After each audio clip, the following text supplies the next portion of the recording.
ஒரு ஃபேமிலியே ஒரு பவருக்கு வர்றது, பெரிய அளவில் பணம் சம்பாதிக்கிறது, அது எலெக்ஷனுக்கு இன்வெஸ்ட்மெண்ட் பண்ணுறது. நீங்கள் பெரியார், அம்பேத்கர், காமராஜர்னு வார்த்தையில் சொன்னால் பத்தாது. அவங்களோட ஐடியல்ஸை நீங்கள் ஃபாலோ பண்ணணும். இவங்க ஆட்சிக்கு வந்தால் இவங்களுக்கு இவ்வளோ பர்சன்டேஜ், இவங்களுக்கு இவங்க பர்சன்டேஜ். இந்த அளவுக்கு ராம்பண்ட் கரப்ஷன் வந்து எங்கேயுமே இல்லை. திமுகவை பற்றி பேசும்போது திமுகன்னு சொல்லலை.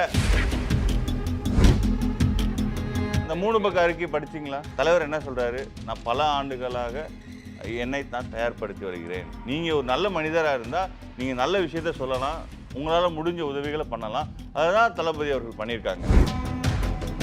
நீட்ட விலக்கு தான் சிங்கிள் பாயிண்ட் அஜெண்டா அப்படின்னு சொல்லி எலெக்ஷனில் சந்திச்சு கவர்மெண்ட் வந்து ஒன்றும் பண்ண முடியல. ஃபெடரல் கவர்மெண்டோட ஒப்புதல் வேணும்னு தெரிஞ்சிருந்தும், அந்த லீகாலிட்டி தெரிஞ்சிருந்தும் நீங்கள் ஒரு வாக்குறுதி தரீங்க. அப்போ நீங்கள் தெரிஞ்சே ஒரு பொய்யான வாக்குறுதி தந்தீங்கன்னா அதுக்கு என்ன அர்த்தம்? நாடு மக்கள் பேஸ் வேலையை பார்த்து பழகலையே. உதயசூரியனா அமுக்கு இலையா அமுக்கிட்டு வந்திருக்கிற ஆட்கள் தானே பொதுமக்களா இருக்காங்க. மக்கள் வந்து பெரிய அளவில் அதிருப்தியில் இருக்காங்க. இந்த ஊழல் கட்சிகளுக்கு எதிராக மிகப்பெரிய சைலண்ட் ரெவல்யூஷனை, கம்ப்ளீட் ரெவல்யூஷனை தலைவர் நிகழ்த்துவார்னு சொல்றேன்.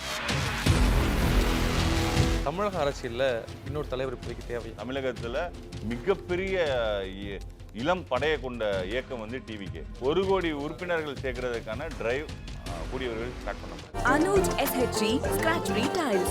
No more scratch, no more tension.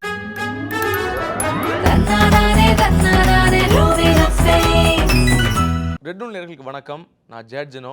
இன்றைய நிகழ்ச்சியுடைய சிறப்பு விருந்தினர் தமிழக வெற்றி கழகத்துடைய செய்தி தொடர்பாளர் வீர விக்னேஸ்வரன். வணக்கம் ப்ரோ. வணக்கம். விஜய் அவர்கள் நேற்று கட்சி தொடங்கி இருக்கிறாரு. அது குறித்த அறிக்கை வெளியிட்டிருக்காரு. சமூக வலைத்தளங்களை பார்த்தீங்கன்னா பாசிட்டிவாக ஒரு சைடு பயங்கரமாக அதை பற்றி பேசிக்கிட்டு இருக்கிறாங்க, கொண்டாடிக்கிட்டு இருக்காங்க. இன்னொரு சைடு அதற்கான எதிர்வினைகளும் வர ஆரம்பிச்சிருச்சு. தமிழக அரசியலில் இன்னொரு தலைவர் இப்போதைக்கு தேவையா? இன்னொரு தலைவர் தேவைங்கிறத தாண்டி 1960ஸ்க்கு அப்புறம் தமிழ்நாட்டோட ஃபோக்கஸ் பாயிண்டான சமூக நீதி, மாநில உரிமை, சுயமரியாதை, சோஷியல் ஜஸ்டிஸ் விஷயத்தில் இன்னொரு மறுமலர்ச்சி தேவை.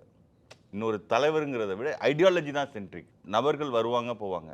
பட் இந்த ஐடியாலஜியை ரிவாம்ப் பண்ணுற மாதிரி தமிழகத்தோட ஃபோக்கஸ் பாயிண்டான சமூக நீதியை, மாநில உரிமையை, பாபா சாஹேப் அம்பேத்கர் கொடுத்த கான்ஸ்டியூஷனல் வேல்யூஸை, ஈக்குவாலிட்டி, ஃபெட்டர்னிட்டியை இன்னொரு முறை, அதனால தான் நம்ம கட்சியோட லோகோலையே பிறப்போக்கும் எல்லா உயிருக்கும், ஈக்குவாலிட்டி, ஃபெட்டர்னிட்டி, லிபர்ட்டி, இதுதான் நம்ம கான்ஸ்டியூஷன் வேல்யூஸ். அதை அப்போல் பண்ணுறது தான் அப்ஜெக்டிவ் ஆஃப் டிவிகே. ஓகே, இப்போது நீங்கள் ஐடியாலஜின்னு சொல்லும்போது பெரியாரிசமோ இல்லை அம்பேத்கரிசமோ புதுசு கிடையாது. அது ஆல்ரெடி இருந்துக்கிட்டு இருக்குது. இப்போ இருக்கிற திராவிட கட்சிகள் அதை தான் முன்னிறுத்தி பண்ணிக்கிட்டு இருக்காங்க.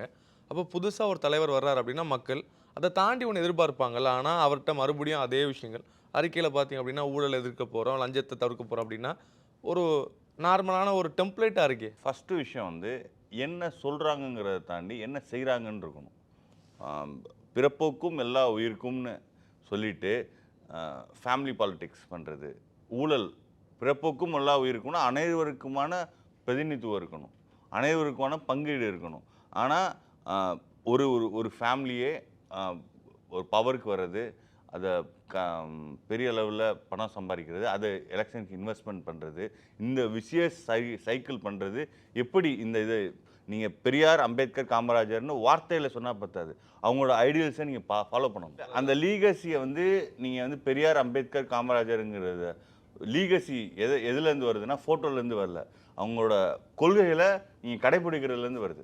அந்த லீகசியை நீங்கள் அப்போ தான் கிளைம் பண்ண முடியும். ஓகே, இப்போ நீங்கள் திமுகவை பற்றி பேசும்போது குடும்ப அரசியலை எதிர்த்து பேசுறீங்க. திமுகன்னு சொல்லலை, இல்லை வாரிசு அரசியல் அப்படிங்கிறது யாரை சொல்கிறாங்க அப்படின்னு மக்களுக்கு புரிஞ்சுக்க முடியும். இதே கோட்பாட்டோட தான் விஜயகாந்த் அவர்கள் வந்தார். அவரும் இதே மாதிரி வாரிசு அரசியல்னு சொல்லிட்டு அதுக்கப்புறமா இன்னைக்கு அவருடைய கட்சிகள், அவருடைய வாரிசுகள் தானே இருக்காங்க. ஒரு விஷயம், ஃபண்டமெண்டல் திங் வந்து கரப்ஷன், இன்ஸ்டிடியூஷனலைஸ் கரப்ஷன். அது அந்த கரப்ஷன் பண்ணி அதுக்கு பாதுகாவலராக தான் ஃபேமிலி வருது. நீங்கள் கரப்ஷன் தான் ஃபண்டமெண்டல். அது என்ன நம்ம இந்தியன் சிஸ்டத்தில் கரப்ஷனை வந்து இன்ஸ்டிடியூலைஸ், குறிப்பாக தமிழகம் மாதிரி ஸ்டேட்ஸில் வந்து இன்ஸ்டிடியூஷன்ஸ் பண்ணிட்டாங்க. இப்போ வந்து டாஸ்மாகா அது இப்படி மேலேருந்து கீழே வரையும், மணலை அது இங்கே மேலேருந்து கீழே வரையும். அந்த கட்சி அமைப்பும் இந்த கவர்மெண்ட் இன்ஸ்டிடியூஷன்ஸும் இரண்டரை கலந்துருச்சு, வேறு கிடையாது. இவங்க ஆட்சிக்கு வந்தால் இவங்களுக்கு இவ்வளோ பர்சன்டேஜ், இவங்களுக்கு இவங்க பர்சன்டேஜ். அந்த மாதிரி தான் எல்லா டிபார்ட்மெண்ட்ஸும், 32 டிபார்ட்மெண்ட்ஸும், பொலிட்டிக்கல் பார்ட்டிஸோட ரெவன்யூவும் கவர்மெண்ட் டிபார்ட்மெண்ட்ஸோட ரெவன்யூவும் மிங்கிளாக இருக்குது. இந்த அளவுக்கு ராம்பண்ட் கரப்ஷன் வந்து எங்கேயுமே இல்லை. ஊழல் தவிர்க்க வேண்டிய ஒரு விஷயம்தான். இப்போ ஆப்வியஸ்லி இப்போ சினிமா துறையில் தளபதி விஜய் அவர்கள் இருக்கிறாரு. இப்போ அந்த துறையில் எவ்வளோ ஊழல் இருக்கும் நீங்கள் பார்த்துருப்பீங்க. பிளாக்ல டிக்கெட் விற்கிறாங்க அப்படிங்கிற ஒரு மிகப்பெரிய குற்றச்சாட்டு எழுந்துக்கிட்டே இருக்குது. இப்போ அதற்கு எதிராக அவர் குரல் கொடுத்தாரா இல்லையா அப்படிங்கிற கேள்வியும் மக்களுக்கு இருக்குல்ல. அப்போ அதுவும் ஊழல் தானே. நீங்களும் இன்ஜினியரிங் கிராஜுவேட், நானும் இன்ஜினியரிங் கிராஜுவேட். ஒரு கிராஜுவேட்டாக ஒரு ப்ரொஃபஷனை பண்ணுறதுக்கும் இந்த மாதிரி இர்ரெகுலரேட்டை பண்ணுறதுக்கும் அதுக்கு ஒரு கவர்மெண்ட்னு ஒன்று இருக்குது. இது ஒன்றும் மன்னராட்சி கிடையாது, யாருமே ஒரு ஸ்டேட்லெஸ் சொசைட்டி கிடையாது. இந்த விஷயத்தை இவங்க தான் செய்ய முடியும். தேட்டர்லேயே ஒரு இர்ரெகுலாரிட்டி நீங்கள் சொல்கிற மாதிரி பார்த்தா, ஒரு தேட்டரில் ஒரு இர்ரெகுலாரிட்டி நடக்குதுன்னா அதை தட்டி கேட்க வேண்டிய பொறுப்பு வந்து கன்சர்ன் டிபார்ட்மெண்ட்ஸ்க்கு தான் இருக்குது. நீங்களோ நானோ போய் கேட்ட முடியாது, இன்னொரு டிபார்ட்மெண்ட் கூட கேட்க முடியாது. அந்த டிபார்ட்மெண்ட் அத்தாரிட்டிஸ் தான் வந்து கேட்க முடியும். டிபார்ட்மெண்ட்டை கேட்க வேணாம். அந்த டிஸ்ட்ரிக்ட் குறிப்பாக ஒரு தேட்டர் படத்தை ரிலீஸ் பண்ணாத தடை பண்ணுறதெல்லாம் யார் முடிவு பண்ணுறா? அந்த மாவட்டத்துக்குள்ளே அந்த மாவட்ட ஆட்சித்தலைவர் முடிவு பண்ணுறாரு. அப்போது அது டெலிகேட் பவர் அது எங்கே போகுது? சிஎம்க்கு போகுது. அப்போது கவர்மெண்ட்டு தான் அதை முடிவு பண்ண முடியும். நீங்கள் இண்டிவிஜுவல் ஆக்டராக இருந்துக்கிட்டு நீங்கள் நடிக்கிற படத்தில் நீங்கள் நல்ல கருத்து சொல்ல முடியும். உங்களோட பவர்ஸ் எவ்வளோ தூரம் இருக்குல்ல. நீங்கள் ஒரு நல்ல மனிதராக இருந்தால் நீங்கள் நல்ல விஷயத்த சொல்லலாம், உங்களால் முடிஞ்ச உதவிகளை பண்ணலாம். அதுதான் தளபதி அவர்கள் பண்ணியிருக்காங்க. நீங்க சொல்றது புரிஞ்சுக்க முடியுது. அவரால உங்களுக்கு ஒரு பவரை தாண்டி பேச முடியாது. அவரும் கிடையாது. நீங்க இண்டிவிஜுவலா ஒரு சோஷியல் காஸ்டோட நீங்க இருக்கீங்கன்னா, நீட் விஷயம் நடந்துச்சு, அனிதா அவர்கள் மரணம் நடந்துச்சு, பாதிக்கப்பட்ட அந்த அந்த மாணவியோட பெற்றோரை போய் சந்திச்சாங்க. இப்போ நீட்டை விலக்கு தான் சிங்கிள் பாயிண்ட் அஜெண்டா அப்படின்னு சொல்லி எலெக்ஷனில் சந்திச்சு கவர்மெண்ட் வந்து ஒன்றும் பண்ண முடியல. நீட் என்னன்னா எஜுகேஷனை வந்து ஃபெடரல் செட்டப்பில் எஜுகேஷன் ஸ்டேட் சப்ஜெக்டாக இருந்ததை கன்கரண்ட் லிஸ்ட்டு கொண்டு போயிட்டாங்க. அதுதான் அடிப்படையில் பிரச்சனை. அப்போ அது தெரிஞ்சிருந்தும் கன்கரண்ட் லிஸ்ட்டில் இருக்க டிபார்ட்மெண்ட்ஸ் ஒரு இஷ்யூவை வந்து நம்மளால் மட்டும் ஒன்றும் பண்ண முடியாது, ஃபெடரல் கவர்மெண்ட்டோட ஒப்புதல் வேணும்னு தெரிஞ்சிருந்தும் அந்த லீகாலிட்டி தெரிஞ்சிருந்தும் நீங்கள் ஒரு வாக்குறுதி தரீங்க. அப்போ நீங்கள் தெரிஞ்சே ஒரு பொய்யான வாக்குறுதி தந்தீங்கன்னா அதுக்கு என்ன அர்த்தம்? சரி, ஓகே. இப்போ நீங்கள் அதிகாரத்தை நோக்கி பேசும்போது நம்ம ஸ்ட்ராட்டஜிக்கெல்லாம் அதை பற்றி பேசுவோம். தமிழ்நாட்டில் இருபெரும் கட்சி இருக்குது. அதோடைய வாக்கு சதவீதம் நமக்கு தெரியும், 30+ சம்திங். அது ஒரு எலெக்ஷனுக்கு தகுந்த மாதிரி மாறிக்கிட்டே இருக்குது. ஆனால் அவங்களுக்கான பேஸ் ஓட்டர்ஸ்னு ஒருத்தங்க இருக்காங்கல்ல, அந்த மாதிரி இப்போது தமிழ் தேசியத்துக்குன்னு ஒரு ஓட்டர்ஸ் இருக்காங்க. இப்போ வலதுசாரி சிந்தனைகள் வளர்ந்துக்கிட்டு இருக்குது, அது சம்மந்தமான ஓட்டர்ஸ் இருக்கிறாங்க. இப்போ விஜய் அவர்கள் களத்துக்குள்ளே வந்தால் எந்த ஓட்டுகளை அவர் பிரிப்பார்னு நம்ம சொல்ல வேணாம், எந்த ஓட்டுகளை அவர் எடுப்பார்? நீங்கள் என்ன சொல்ல வரீங்கன்னா, ஆல்ரெடி 50 இயர்ஸாக ஒரு செட்டப் இருக்குது, இப்போ எந்த ஸ்பேஸுக்கு அவர் வராருன்னு கேட்குறீங்க, அதை தான் கேட்க வரீங்க. 1983 ஃபஸ்ட்டு ஒரு 28 வருஷம் காங்கிரஸ் கவர்மெண்ட் தான் ஏபியில் இருந்துச்சு. 1983 என்டி ராமாராவ் வந்தார். ஒரே வேர்டு தான், ஆத்ம கௌரவன்ட்டு. காங்கிரஸ் கட்சியை தொடச்சி எறிஞ்சிட்டார். 294 சீட்டில் 201 சீட் ஜெயிச்சார். அந்த மாதிரி மக்கள் தான் எண்ட் ஆஃப் த டே முடிவு பண்ணுவாங்க. அவங்க எவ்வளோ பெரிய பொலிட்டிக்கல் பார்ட்டி ஸ்ட்ரக்சர் இருக்கா, அவங்க பணம் இருக்கா, ஆர்கனைசேஷன் இருக்காலாம் செகண்டரி. மக்கள் வந்து பெரிய அளவில் அதிருப்தியில் இருக்காங்க. நீங்க சொல்றது பிற மாநிலத்தை வச்சு சொல்றீங்க. நான் ஒரு கணக்காக தமிழ்நாட்டிலே சொல்றேன். 1967 காங்கிரஸ் பார்ட்டி ஃபர்ஸ்ட் ஒரு 20 இயர்ஸ் கண்டினியூஸாக பவரில் இருந்தாங்க. 47லேருந்து 67 வரையும். அந்த டயத்தில் பல பேர் வந்து பெரிய லேண்ட்லார்ட்ஸ். இப்போ தான் டிஎம்கேல பெரிய பெரிய பில்லியனர்ஸ் இருக்காங்க. 1967 கபீர் சலம் மூப்பனார், பூண்டி வாண்டையார்னு லேண்ட்லார்ட்ஸ் ஃபுல்லாக காங்கிரஸில் தான் இருப்பாங்க. இப்போ நமக்கு அது நியூவாக கூட இருக்கலாம். காமராஜர் மாதிரியான ஆட்கள் இருந்தாங்க. இல்லை அதுதான் சொல்கிறேன். காமராஜர் ஒருத்தர் தான். காமராஜர் தவிர பக்தவச்சலமாக இருக்கட்டும், மூப்பனார் அவர்களாக இருக்கட்டும், வாண்டியார் அவர்களாக இருக்கட்டும், இவங்கெல்லாம் ராஜாஜியாக இருக்கட்டும். ராஜாஜி வந்து ஒரு எலைட் எஜுகேஷன் பர்சன். அவரை வந்து லேண்ட்லார்ட்னு சொல்ல முடியாது. அவர் வந்து எலைட் பர்சன், அவர் எலைட் திங்கர்ஸ். அவர் வேற கேட்டகரி. நான் என்ன சொல்கிறேன்னா, பெரிய லேண்ட்லார்ட்ஸ், செல்வந்தர்கள், அவங்க தான். பண்ணையார் கட்சி தான் காங்கிரஸ் கட்சி 60s. அந்த கட்சியை எளிய மக்கள் தான் வீழ்த்தினாங்க. அந்த காலத்தில் 1960s நடந்த ஒரு மிகப்பெரிய மக்கள் எழுச்சி மாதிரி ஒரு ஒரு சைலண்ட் ரெவல்யூஷனை, ஒரு கம்ப்ளீட் ரெவல்யூஷனை தலைவர் அவர்கள் வந்து 2024 சாத்தியமாக்குவார். 2026 தேர்தலுங்கிறது தலைவர் சென்ட்ரிக்காக தான் நடக்கும்.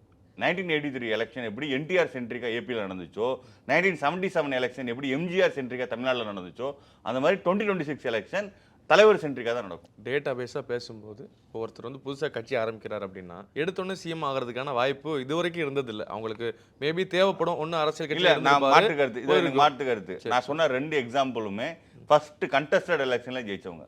நான் சொன்ன 2 எக்ஸாம்பிளுமே ஃபர்ஸ்ட் எலெக்ஷன் தமிழ்நாட்டிலையா? தமிழ்நாட்டில் 1977ல் 1972ல் கட்சி ஆரம்பிக்கிறாரு யாரு? எம்ஜிஆர் அவர்கள். இல்ல அதுக்கு முன்னாடி அவர் திமுகல இருந்தார்ல, அவருக்கு அரசியல் தெரியாம அவர் ஒன்றும் கட்சி ஆரம்பிக்கலையே. இப்போ அத்தனை இப்போ வருஷமா நீங்க அந்த அறிக்கை கிட்டத்தட்ட 20 படிச்சீங்களா? வருஷமா அந்த அதை 3 பக்க இருக்காரு. அறிக்கை படிச்சீங்களா? ஆமா. தலைவர் என்ன சொல்றாரு? நான் பல ஆண்டுகளாக என்னை தான் தயார்படுத்தி வருகிறேன், என் முன்னோர்கள் செய்த தவறுல இருந்து பாடம் கற்றுக்கிட்டு நான் பண்ணுவேன்னு சொல்றேன். ஒரு பொலிட்டிக்கல் பார்ட்டியில சேர்ந்து தான் அந்த அனுபவத்தை பெறணும்னு அவசியம் இல்ல இல்லை. தான் இப்ப அந்த கேள்விக்கு அது வரேன். என்னன்னா, இன்ஸ்டிடியூஷனுக்கு வெளியே இல்ல இருந்தும் புரியுது, அதை பெற நீங்க முடியும். இப்போ விஜய் அவர்களுடைய சென்ட்ரிக்கா அந்த எலெக்ஷன் அமையுங்கிறதுல மாற்று கருத்து இல்ல. அவர் ஒரு முக்கியமான விஜய் பங்கு next வகிப்பாரு. 2026 எலெக்ஷனுங்கிறது நெக்ஸ்ட் ஜெனரேஷனுக்கான பாலிடிக்ஸ். எப்படி 1967 எலெக்ஷன் வந்து நியூ ட்ரெண்ட் செட்டரோ பாலிடிக்ஸில் ஒரு ட்ரெண்ட் செட்டிங் வரும் ஒரு 50 இயர்ஸ்க்கு ஒருக்கா, அந்த மாதிரி 2026 எலெக்ஷன் வந்து நியூ ஜெனரேஷன். தலைவர் அவர்கள் ஆப்போசிட் சைடில் டிஎம்கேலேருந்து டிஎம்கேயோட நெக்ஸ்ட் லீடராக உதயநிதி அவர்கள் வருவாங்க. அதுக்கடுத்து அண்ணாமலை அவர்கள் பிஜேபி சென்ட்ரலில் பவரில் இருக்கனால அவங்களோட ஓட் பர்சன்டேஜ் இப்போவும் சொல்கிறேன் 2.9 தான். அதாவது 24க்கு முன்னாடி வரைக்கும். தனிச்சு. இன்னும் 24க்கு அப்புறம் கூட்டுறதுக்கான வாய்ப்பு இருக்குல்ல. 2016ல் அவங்க தனிச்சு எடுத்த ஓட் பர்சன்டேஜ் 2.9. 2014 அவங்க இருந்த இடம் வேற. இப்போ அந்த வலதுசாரி சிந்தனை மக்கள் மத்தியில மிகப்பெரிய லெவல்ல நான் என்ன வளர்ந்துருக்குல்ல. சொல்றேன்னா, இருக்குன்னு நீங்க சொல்றீங்க, நான் மறுக்கல. டேட்டா வந்துச்சுன்னா எலெக்ஷன் கமிஷன், நான் சொல்ற டேட்டா வந்து election commission data, election commission strategics. ஒருவேளை 24ல் டேட்டா வந்துருச்சுன்னா நான் அதை ஒத்துக்க போறேன். இப்போதைக்கு அவைலபிள் டேட்டால பிஜேபி தனிச்சு நின்று ப்ரூவ் பண்ண ஓட்டு 2.9 தான். ஒரு வெரி ஒரு ரொம்ப ஒரு லோ ஓட் 2.9ங்கிறது எந்த ஒரு இம்பேக்டுமே எந்த ஒரு பார்ட்டியோட வெற்றி தோல்வியை தீர்மானிக்க முடியாத லெஸ் இம்பார்ட்டன்ட் இன்விசிபிள் ஓட் அது. புரியுதா? பிஜேபியோட நிலைமை அதுதான். அடுத்து வந்து சீமான் அவர்கள், அவர் இப்போ 6.7 எடுத்திருக்காரு. அடுத்து வந்து அன்புமணி ராமதாஸ் அவர்கள் வட மாவட்டங்களில் ஒரு 5.5% ஓட்டு 2016ல் ப்ரூவ் பண்ணியிருக்காங்க தனிச்சு நின்று. நான் எல்லாமே எதை சொல்கிறேன்னா இண்டிவிஜுவலாக ப்ரூவ் பண்ண ஓட்டை தான் சொல்கிறேன், அலைன்ஸ்லாம் நான் சொல்லலை. அப்படி இருக்கிறப்போ எடப்பாடி அவர்கள் பொறுத்தளவில் ஏடிஎம்கே பொறுத்தளவில் ஆல்ரெடி ஃப்ராக்மெண்டட் கட்சி ஃப்ராக்மெண்ட் ஆகிருக்கு. 1967 எப்படி காங்கிரஸ் வந்து ஃப்ராக்மெண்ட் ஆச்சோ 67ல் ஆட்சி இழந்தாங்க, 69ல் ஃப்ராக்மெண்ட் ஆச்சு. இந்திரா காங்கிரஸ், ஸ்தாபன காங்கிரஸ், காமராஜரும் இந்திரா காந்தியும் பிரிஞ்சாங்க. அதுக்கு வந்து டிக்ளைன் ஆகிட்டே இருந்துச்சு, கிராஜுவலாக டிக்ளைன். ஒரு பார்ட்டி வந்து ரெண்டாக உடையுது, ஃப்ராக்மெண்ட் ஆகுதுன்னா அது உடனே டிக்ளைன் ஆகிடுறது, அது ஃப்ராக்மெண்ட்டாக கிராஜுவலாக டிக்ளைன் ஆகும். அந்த அந்த அந்த ஒரு கட்டத்தில் இருக்குது ஏடிஎம்கே. டிஎம்கே பொறுத்தளவில் ஒரு ஒரு ஏறக்குறைய ஒரு ஒரு அந்த கட்சியில் வந்து ஒரு இவங்க தான் வர முடியும், இவங்களை தாண்டி யாரும் வர முடியாது. ஒரு ஐடியாலஜிக்கலாக தொடங்கப்பட்ட கட்சி, ஐடியாலஜி எதுவுமே இல்லாமல் ஸ்டாக்னேட்டடாக இருக்குது. 60ஸ்ல பெரிய பெரிய பண்ணையார்களை எதிர்த்து ஐடியாலஜிக்கல் கமிட்மெண்ட்டில் இருக்கிற இளைஞர்களால் தான் ஆட்சி அதிகாரம் மாறுச்சு. அந்த ஐடியாலஜிக்கு இல்லாமல் ஒரு பணம் அதிகாரத்தில் மட்டும் வச்சு ஒரு ஸ்டாக்னேட்டட் பொலிட்டிக்கல் பார்ட்டியாக டிஎம்கே இப்போ இருக்குது. சரி, ஓகே. இப்போ விஜய் அவர்கள் நீங்கள் சொல்கிற மாதிரி இப்போ 2026ல் அவர் வந்து சிஎம் ஆயிடுவாருங்கிறது உங்களுடைய கருத்து. இப்போ நான் எப்படி பார்க்குறேன் அப்படின்னா, விஜய் அவர்கள் வந்து என்றைக்குமே தோல்விக்கு துவண்டு போன ஆளாக நான் பார்க்கல. அவருடைய கரியரை நீங்கள் பார்த்தீங்க அப்படின்னா, சினிமாவை எடுத்தீங்கன்னா கூட எடுத்தோடனே அவர் ஒன்றும் ஜெயித்து இவ்வளோ பெரிய இடத்துக்கு வரலை. ஆரம்பித்தார், தோல்விகளை சந்தித்தார், துவண்டு போகலை, அப்படியே கன்சிஸ்டன்சியை மெயின்டைன் பண்ணார். இன்றைக்கி ஒரு நம்பர் 1 நடிகராக உச்ச நட்சத்திரத்தில் இருக்கிறார்ல. அதே மாதிரி அரசியலையும் அவருக்கு இந்த பக்கம் தேவைப்படலாம். நீங்கள் எடுத்தோடனே எல்லாருமே அவர் வந்து முதல் தடவையே நீங்கள் சிஎம்னு சொல்லும்போது ஒருவேளை அந்த முதல் வாய்ப்பு அவருக்கு தவறுதலாக வேறு மாதிரியான ஒரு ரிசல்ட்டை கொடுத்துருச்சுன்னா அதை அவர் தூண்டு போகிறதுக்கான ஒரு முக்கியமான காரணமாக அமைஞ்சிருமே. நீங்கள் ஒரு ஒரு விமர்சனபூர்வமாக சில விஷயங்கள் சொல்கிறத நான் ஏற்றுக்கிறேன். பட் ஆனால் ரியாலிட்டி அப்படி இல்லை. திருப்பி நான் சொல்கிறேன், 1977 எலெக்ஷன் வந்து 4 முனை போட்டி. ஏன்னா காங்கிரஸ் 2ஆக உடஞ்சிருக்கு, டிஎம்கே ஒரு ஃபோர்ஸு, ஏடிஎம்கே ஒரு ஃபோர்ஸ். அப்போ 30% ஓட்டு எடுத்து தான் எம்ஜிஆர் அவர்கள் வந்து ஆட்சியை பிடிக்கிறார். 4 முறை போட்டியில்னா அன்னைக்கு எம்ஜிஆர் ஜெயிச்சிருக்க முடியாது. அப்போ ஸ்ட்ராட்டஜிக்கலாக பார்த்தோம்னா டிஎம்கே அப்போ 27 கிட்ட வந்துட்டாங்க. அப்போ நியரில் இருக்காங்க. ஒரு 3-4% தான் 2 பேருக்கு டிஃப்ரென்ஸே, பெரிய டிஃப்ரென்ஸே கிடையாது. வெளியே போன டிஎம்கேக்கும் ஆட்சி அதிகாரத்துக்கு வந்த ஏடிஎம்கேக்கும் பெரிய டிஃப்ரென்சஸ் எல்லாம் கிடையாது. என்னன்னா ஃப்ராக்மெண்டடாக காங்கிரஸ் வந்து தனியாக நின்றனால எம்ஜிஆர் அவர்கள் ஆட்சிக்கு வந்துட்டாங்க. ஆனால் இப்போ எப்படி கலை இருக்குன்னா, தலைவருக்கு ஈக்குவலான ஃபேஸ் வேல்யூ இருக்கிற தலைவர் யாருமே இல்லை. நான் என்ன சொல்லேன்னா, ஆல்ரெடி ஒரு எஸ்டாப்ளிஷ்டு சிஎம் காமராஜர், ஒரு 9 ஆண்டுகள் ஆண்ட காமராஜர் ஒரு பக்கம், இப்போ ஒரு நியர்லி ஒரு 1969லேருந்து 76 வரையும் ஒரு 7 ஆண்டுகள் சிஎம்மாக இருந்த கலைஞர் ஒரு பக்கம். இந்த 2 முன்னாள் முதல்வர்களை ஃபேஸ் வேல்யூ இருக்கு, ஆர்கனைசேஷனில் இருக்கிற பவர்ல இருந்தவங்களை எதிர்த்து எம்ஜிஆர் வந்தார். அப்போ தேர்ட் 2 பேர் இருக்கிறப்ப 3வது போஸ்டா வர்றாரு. அவராலே சாதிக்க முடியுது. இப்போ இருக்கிற சூழ்நிலையில தலைவருக்கு ஈக்குவலண்டான ஃபேஸ் வேல்யூ இருக்கிற ஒரு நபரை 2026ல நீங்க சொல்லுங்க. 2026 யார் யார் களத்துல இருக்காங்க நமக்கு அதை சொல்ல முடியும்ல. அந்த களத்துல இருக்கிற நபர்களை தலைவருக்கு ஈக்குவலண்டான ஃபேஸ் வேல்யூ இருக்கிற தலைவர் தமிழ்நாடு மக்கள் ஃபேஸ் வேல்யூ பார்த்து பழகலையே. இல்ல இல்ல நேரா ஓட்டு போட போங்க பூத்துல உதயசூரியனா அமுக்கு இலையா அமுக்கிட்டு வந்திருக்கிற ஆட்கள் தானே பொதுமக்களா இருக்காங்க. அது இல்லன்னு மறுக்க முடியும். நான் மறுக்கிறேன், அதை மறுக்கிறேன். ஏடிஎம்கே இரட்டலை அதுக்கு ஒரு வேல்யூ இருக்குங்கிறத நான் மறுக்கல. பட் இரட்டலை யார்கிட்ட இருக்குங்கிறது முக்கியம். ஏன் அதை நான் சொல்றேன்னா, அப்படி தெரியாமலா 25 நான் சொல்றேன், நான் முடிச்சுக்கிறேன். நான் ஏன் அப்படி சொல்றேன்னு, எம்ஜிஆர் அவர்கள்கிட்ட அந்த இரட்டலை இருக்கிற வரையும் ஏடிஎம்கே தோத்ததே கிடையாது. 1977ல இருந்து 1989 வரையும், அதாவது எம்ஜிஆர் 87ல இறக்குற டிசம்பர்ல 89ல ஜனவரியில் எலெக்ஷன் நடக்குது. அது வரையும் அந்த 10 ஆண்டுகளில் ஏடிஎம்கே தோக்கவே இல்லை. ஒரே ஒரு எம்பி எலெக்ஷன். அது காரணம் இந்திரா காந்தி டிஎம்கே கூட கூட்டணி வச்சனால அது வந்து ஒரு அலைன்ஸ்னால் நடந்தது. மற்றபடி எந்த எலெக்ஷன்லையுமே ஏடிஎம்கே தோக்கவே இல்லை. அப்போ ஏர்டெல் எம்ஜிஆர் கிட்ட இருக்கிறப்போ தோக்கவே இல்லை. முன்னாள் முதல்வர் ஜெயலலிதா அவர்கள்ட்ட வர்றப்போ 96ல அந்த அம்மாவே டெபாசிட் இழந்தாங்க. புரியுதா? அதே ஏர்டெல்ல தான். ஆனா அவங்களுக்கு ஓட் பேங்க் அப்படிதானே நான் முடிச்சுக்கிறேன். அப்போ 26% வந்தாங்க. ஏடிஎம்கேவோட ஓட் பேங்க் வந்து 30+ தான் எப்பவுமே. ஹிஸ்டரியில 26 வந்ததே கிடையாது. 26 வந்த எலெக்ஷன் வந்து 96. அப்போ நத்திங் இஸ் பெர்மனன்ட் நார் இஸ் பெர்பெச்சுவேட். எதுவுமே நிலையானதுன்னு எதுவுமே கிடையாது. நீங்க வந்து ஹிஸ்டரியை வச்சே பேசுறீங்க. இப்போ ரியாலிட்டி மாறி இருக்கு. இந்த ஊழல் கட்சிகளுக்கு எதிராக மக்கள் அதிருப்தி அடைஞ்சிருக்காங்க. மிகப்பெரிய சைலண்ட் ரெவல்யூஷனை, கம்ப்ளீட் ரெவல்யூஷனை தலைவர் நிகழ்த்துவார்னு சொல்றேன். ஹிஸ்டரியை வச்சு நீங்க சொல்றீங்க. ஏன் ஹிஸ்டரி மாறும்னு சொல்றதுக்கு நான் இந்த ஆர்குமெண்ட்டை நான் சொல்றேன். அது மாதிரி எம்ஜிஆர் கிட்ட இருந்த ரெட்டலை வேற, ஜெயலலிதா அவர்கள்ட்ட இருந்த ரெட்டலை வேற.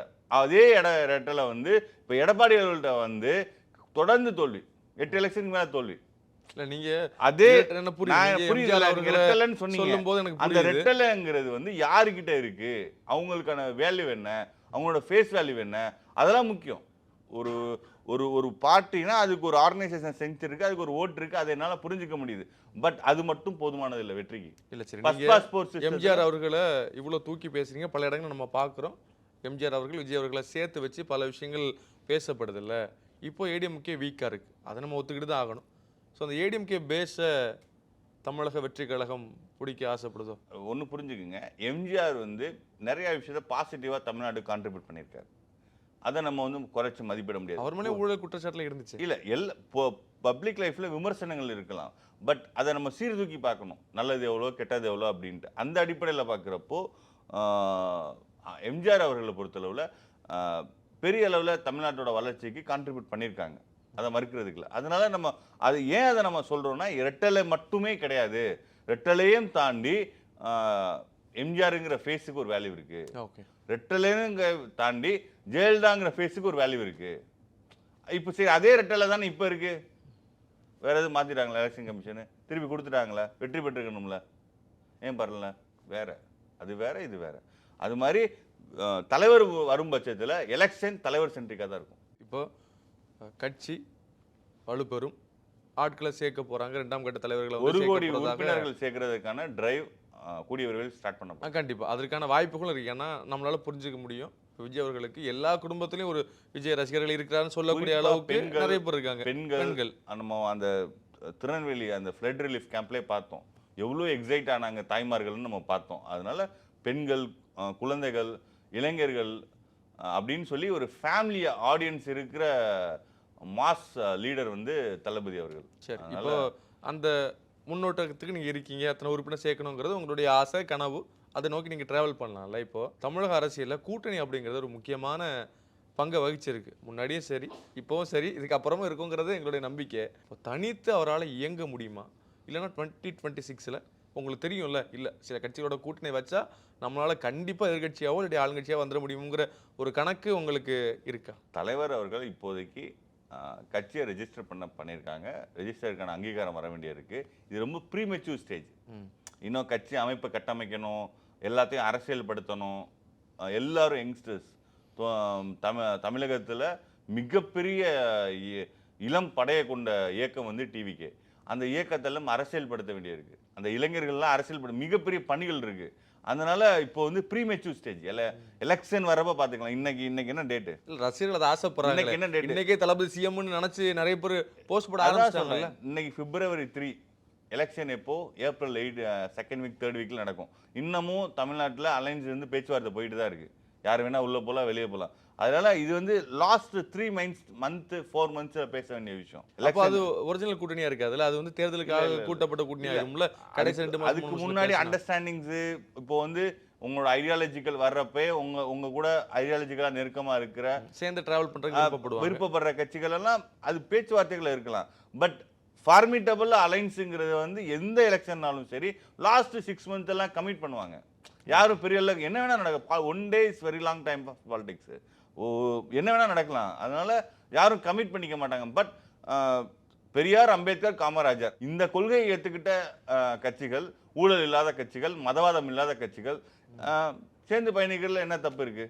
அது எலக்ட்ரல் அலைன்ஸா இருக்கா இல்லையான்னு தேர்தல் நேரத்தில் தலைவர் முடிவு பண்ணுவார். கடைசியா நாங்கள் எதிர்பார்க்குற ஒரு முக்கியமான கேள்வி, திரையில் அவரை பார்த்துருக்கோம், ஒரு அதிரடியான ஒரு நடிகர், சந்தேகமே கிடையாது, ஒரு மாஸ் ஆக்டர். ஆனால் அவருடைய தனிப்பட்ட வாழ்க்கையில் பார்த்தீங்கன்னா ரொம்ப சைலண்ட்டான பர்சன். ரொம்ப யார்ட்டையுமே சத்தமாக பேச மாட்டார், அமைதியாக இருக்கக்கூடியவர், யாரையுமே டிஸ்டர்ப் பண்ண மாட்டார். அவரை பார்த்தாலே ஒரு அமைதியான பர்சன் நம்மளால் புரிஞ்சிக்க முடியல. அவருக்கு இந்த அரசியல் சத்தம் எப்படி இருக்கு? சில விஷயங்களை வந்து வார்த்தைகளை சொல்கிறத விட செயல் காமிக்கும். தலைவர் அவர்கள் வந்து 1972 எம்ஜிஆர் கட்சி ஆரம்பித்து 77 அந்த 5 years வந்து புரட்சி பயணம்னு சொல்லி தமிழகத்தில் இருக்க கிராமமாக போனார். மக்களை சந்தித்தார், மக்களோட கனெக்ட் ஆனார். அந்த மக்களோட கனெக்டு தான் முக்கியம்.